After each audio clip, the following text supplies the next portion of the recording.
Hi friends, ಎಲ್ಲರಿಗೂ ನಮಸ್ಕಾರ. ಶ್ರುತಿ ಸಾಯಿ ಲಾಗ್ಸ್ಗೆ ಸ್ವಾಗತ. ನಾನಿವತ್ತು ಪೆಸರಟ್ಟು ದೋಸೆ ಮತ್ತು ಶೇಂಗಾ ಚಟ್ನಿ ಮಾಡೋಣ ಅಂತ ಅಂದ್ಕೊಂಡಿದ್ದೀನಿ. ಯಾವ ಥರ ಮಾಡೋದು ಅಂತ ತೋರಿಸ್ತೀನಿ, ಬನ್ನಿ. 1 ಲೋಟ ಹೆಸರು ಕಾಳಿಗೆ 1 ಲೋಟ ಅಕ್ಕಿ ಹಾಕಬೇಕು. ರಾತ್ರಿನೇ ತೊಳೆದು ನೆನೆಸಿಟ್ಟಿರಬೇಕು. ಮಾರ್ನಿಂಗ್ ಎದ್ದ ತಕ್ಷಣ ಮಿಕ್ಸಿಗೆ ಹಾಕೋಬೇಕು. ಇದ್ರ ಜೊತೆ ಸ್ವಲ್ಪ ಅವಲಕ್ಕಿನೂ ಮಿಕ್ಸ್ ಮಾಡ್ಕೋಬೇಕು. ಒಂದು 15 ನಿಮಿಷ ಮಿಕ್ಸಿಗೆ ಹಾಕಬೇಕು ಅನ್ನೋ ಟೈಮಲ್ಲಿ ಅವಲಕ್ಕಿ ನೆನೆಸಿಟ್ಟಿರಬೇಕು. ಅದರ ಜೊತೆ ಮಿಕ್ಸಿಗೆ ಹಾಕಬೇಕು. ಹೆಸರು ಕಾಳು ಮತ್ತು ಅಕ್ಕಿ, ಅವಲಕ್ಕಿ ಎಲ್ಲ ಮಿಕ್ಸಿಗೆ ಹಾಕೋಬೇಕು. ಹೆಸರು ಕಾಳಲ್ಲಿ ತುಂಬ ಪ್ರೋಟೀನ್ ಅಂಶ ಇರುತ್ತೆ. ತುಂಬ ದೇಹಕ್ಕೆ ಒಳ್ಳೆಯದು, ತಂಪು. ಬೇಸಿಗೆ ಕಾಲದಲ್ಲಂತೂ ಇನ್ನೂ ತುಂಬ ಚೆನ್ನಾಗಿರುತ್ತೆ. ಇದ್ರ ಜೊತೆ ಹಸಿಮೆಣಸಿಕಾಯಿ, ಸ್ವಲ್ಪ ಶುಂಠಿ ಮತ್ತು ಜೀರಿಗೆ. ಗ್ಯಾಸ್ಟ್ರಿಕ್ ಬರಲ್ಲ ಅಂತ ಜೀರಿಗೆ ಹಾಕ್ಕೊತೀವಿ. ಅವಲಕ್ಕಿ ನೆನೆಸಿಟ್ಟಿರ್ತೀವಲ್ಲ, ಅದನ್ನು ಜೊತೆಗೆ ಮಿಕ್ಸಿ ಮಾಡ್ಕೋಬೇಕು.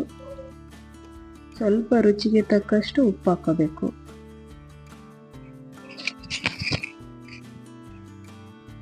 ಮಿಕ್ಸಿ ಮಾಡಾದ್ಮೇಲೆ ಸ್ವಲ್ಪ ಕಲಿಸ್ಕೋಬೇಕು, ಮಿಕ್ಸ್ ಮಾಡ್ಕೋಬೇಕು. ಕ್ರಿಸಿಪಿಯಾಗಿ ಬರಬೇಕು ಅಂದರೆ ಚಿರೋಟಿ ರವೆ ಹಾಕಬೇಕು. ಒಂದು 2-3 ಟೀ ಸ್ಪೂನ್ ಹಾಕಿದ್ರೂ ನಡೆಯುತ್ತೆ. ಕೆಂಪುಗೆ ರೋಸ್ಟಾಗಿ ಬರುತ್ತೆ. ಟ್ರೈ ಮಾಡಿ ನೋಡಿ, ನಿಮಗೂ ಗೊತ್ತಾಗುತ್ತೆ.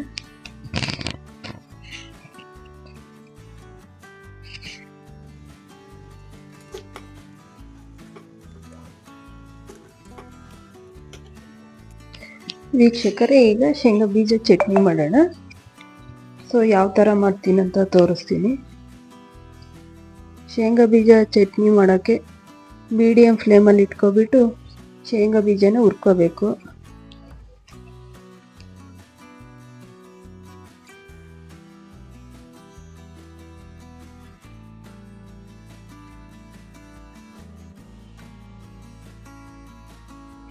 ಎರಡು ಟೊಮೊಟೊ ತೊಳೆದು ಕಟ್ ಮಾಡಿ ಹಾಕೋಬೇಕು. ಮೀಡಿಯಮ್ ಸೈಜ್ ಈರುಳ್ಳಿ, ರುಚಿಗೆ ತಕ್ಕಷ್ಟು ಹಸಿಮೆಣಸಿಕಾಯಿ. ಖಾರ ಯಾವ ಥರ ಇರುತ್ತೆ ನೋಡ್ಕೊಬಿಟ್ಟು ಹಾಕೋಬೇಕು. ನಾನಿಲ್ಲಿ ಒಂದು 7-8 ಹಸಿಮೆಣಸಿಕಾಯಿ ಹಾಕಿದ್ದೀನಿ.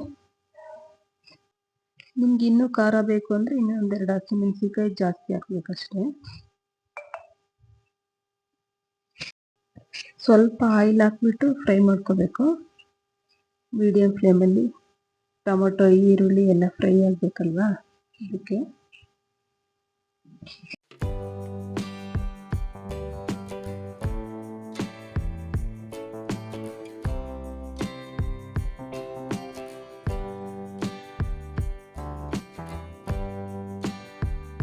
ಫ್ರೈ ಆದ ನಂತರ ಸ್ವಲ್ಪ ಹುಣಸೆಹಣ್ಣು ಹಾಕಿ ಫ್ರೈ ಮಾಡ್ಕೋಬೇಕು, ಟೇಸ್ಟಿಗೋಸ್ಕರ.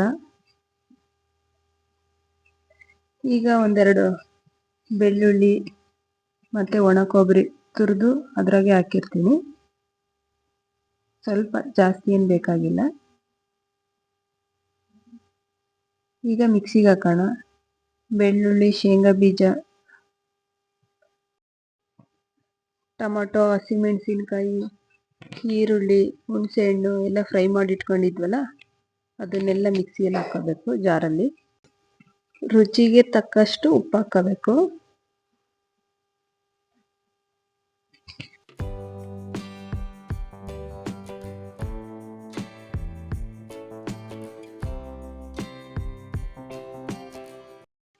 ಈಗ ಚಟ್ನಿಗೆ ಒಗ್ಗರಣೆ ಹಾಕೋಣ.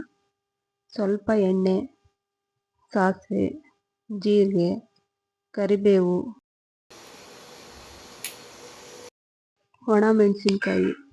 ಒಣಮೆಣಸಿನ್ಕಾಯಿ ಹಾಕಿದರೆ ಚಟ್ನಿ ಟೇಸ್ಟ್ ಇರುತ್ತೆ. ಈಗ ಒಗ್ಗರಣೆ ರೆಡಿಯಾಗಿದೆ.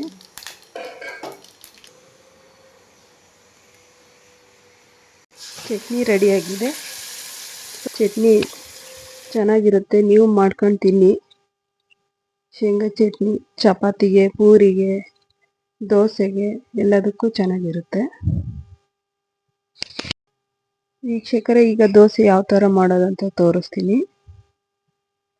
ನೋಡಿ ಗೈಸ್ ಯಾವ ಥರ ಹಾಕ್ತಾ ಇದ್ದೀನಿ ಅಂತ. ಮೀಡಿಯಂ ಫ್ಲೇಮಲ್ಲಿ ಇಟ್ಕೋಬೇಕು ಫಸ್ಟು. ಎಲ್ಲ ಬಿಟ್ಟಾದ್ಮೇಲೆ ಹೈ ಫ್ಲೇಮಲ್ಲಿ ಇಡಬೇಕು. ಚಿರೋಟಿ ರವೆ ಹಾಕಿ ನೋಡಿ, ಕ್ರಿಸಿಪಿಯಾಗಿ ಬರುತ್ತೆ. ಮಕ್ಕಳು ಎಲ್ಲ ತುಂಬ ಇಷ್ಟಪಡ್ತಾರೆ. ಮಸಾಲೆ ದೋಸೆ ಟೈಪ್ ಇರುತ್ತೆ.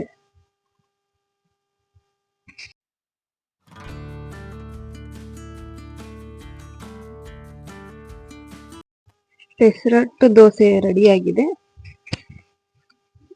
ಇದ್ರ ಜೊತೆ ಕಾಂಬಿನೇಷನ್ ಶೇಂಗಾ ಚಟ್ನಿ, ದೋಸೆ ಚೆನ್ನಾಗಿರುತ್ತೆ. ನೋಡಿದ್ರಲ್ಲ ಫ್ರೆಂಡ್ಸ್, ನೀವು ಮಾಡಿ ಯಾವ ಥರ ಇದೆ ಅಂತ ಕಾಮೆಂಟ್ ಮಾಡಿ. ಥ್ಯಾಂಕ್ ಯು ವೀಕ್ಷಕರೇ. Please support, like, share and subscribe. Thank you.